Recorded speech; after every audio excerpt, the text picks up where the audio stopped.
Bonjour, je m'appelle Céline Doucet et je suis enseignante en lycée professionnel.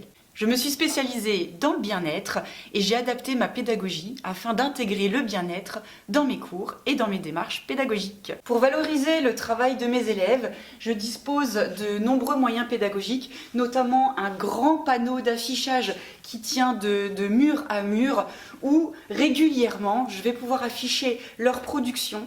Ça permet aux élèves de la classe de se sentir investis dans les lieux et dans l'aménagement et puis à se sentir valorisés parce que je mets en valeur leur travail, mais aussi de pouvoir voir le travail d'autres élèves parce que j'ai toutes les classes de lycée professionnel et ils vont pouvoir s'inspirer du travail qui a été effectué par d'autres classes, par même des élèves qu'ils connaissent très bien parce qu'ils se fréquentent en dehors et voir je suis en seconde, voilà ce qui est fait en première ou voilà ce qui est fait en terminale. Ça me donne une perspective, ça me donne envie peut-être d'aller voir ailleurs. D'un autre côté, cet affichage permet aussi aux élèves un peu rêveurs, aux élèves qui décrochent, d'avoir leur regard qui se porte sur autre chose que leur téléphone portable ou éventuellement l'envie de faire des bêtises, parce que en fait tout est accrochage, réaccrochage. Peu importe où les élèves portent leur regard dans cette salle de classe, ils vont tomber sur quelque chose de coloré, sur quelque chose de dynamique.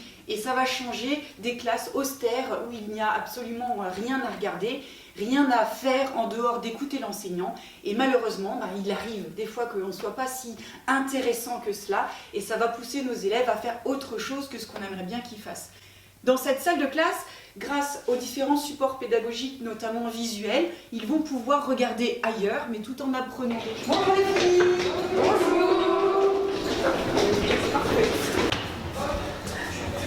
Et donc parmi toutes les techniques de bien-être, il y a aussi la relaxation, du coup que la prof elle fait, ce qui permet vraiment de nous détendre, puis la musique de fond qu'elle met durant le cours, ce qui permet de passer un cours dans le calme, et c'est vachement cool.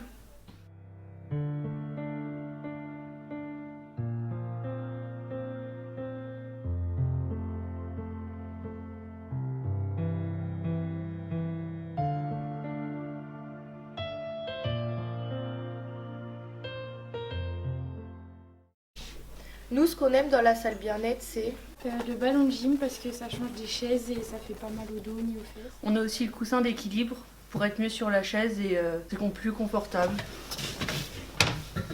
Nous, ce qu'on aime dans la salle bien-être, c'est par exemple les widgets.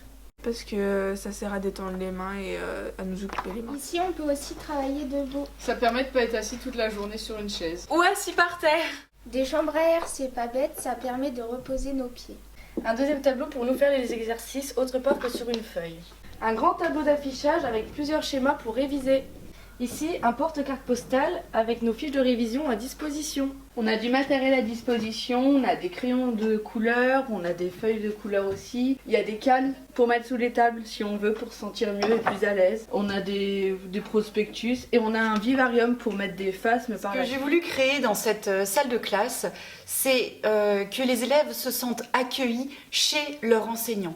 Et non l'inverse, où un enseignant arriverait dans la salle de classe des élèves. En fait, le fait de se sentir accueillis, c'est comme s'ils étaient invités. Et quand on est invité, on le sait que notre attitude n'est pas la même parce qu'on n'est pas chez soi, parce qu'on ne peut pas faire n'importe quoi. Et maintenant, cette salle de classe, vu qu'ils se sentent arrivés chez moi, c'est une ambiance où ils vont respecter mon travail, les aménagements. Et en même temps, moi, comme une hôte, j'invite mes élèves à arriver dans une salle de classe où j'ai à cœur qu'ils se sentent bien, où j'ai mis en place du matériel pour qu'ils puissent se détendre, se sentir à l'aise, où le cadre va être différent.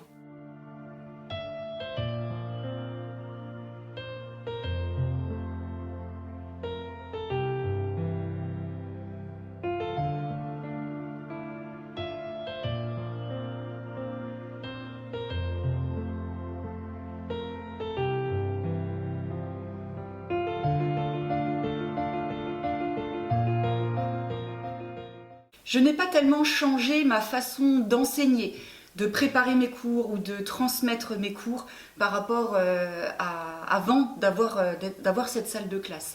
Par contre, c'est le rapport que j'entretiens avec les élèves et le rapport entre les élèves. qui ont vraiment changé. Que ce soit moi envers eux, ou eux envers moi, ou même eux entre eux.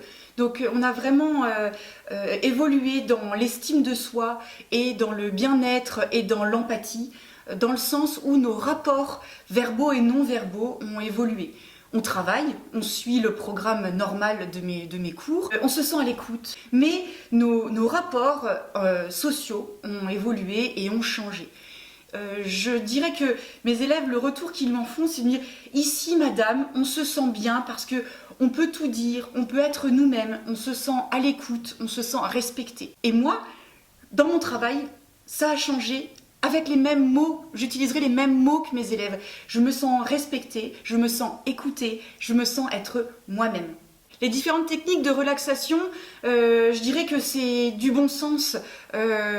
Pourquoi est-ce que je les ai amenées ici? Parce que quand on a des élèves qui sont très énervés, qui sont en colère, parce qu'ils ont eu un problème dans l'heure de cours précédente, ou avec des copains, ou avec leur famille, de toute façon, on va perdre du temps pour faire régner un climat serein de classe. De toute façon, on va se fâcher, ou bien on va monter le ton, ou bien on va devoir s'interrompre dans notre cours pour gérer le conflit qui est présent.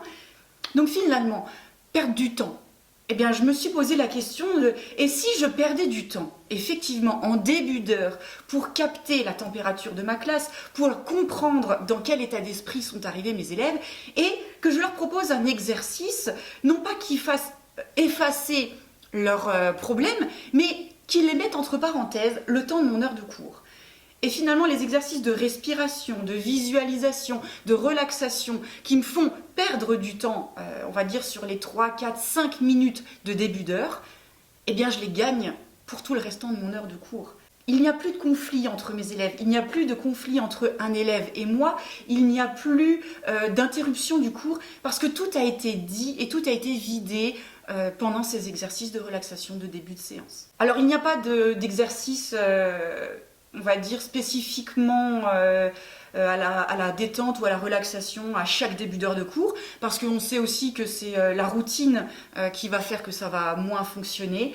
Les élèves ne savent jamais trop à quoi s'attendre quand ils vont arriver dans cette salle de classe, et je pense que c'est ce qui fonctionne aussi. C'est que tantôt on va avoir une musique de fond, tantôt on va se mettre debout et respirer, tantôt on va se faire un automassage, et en fait c'est un petit peu l'excitation, on va dire, avant d'arriver dans mon cours.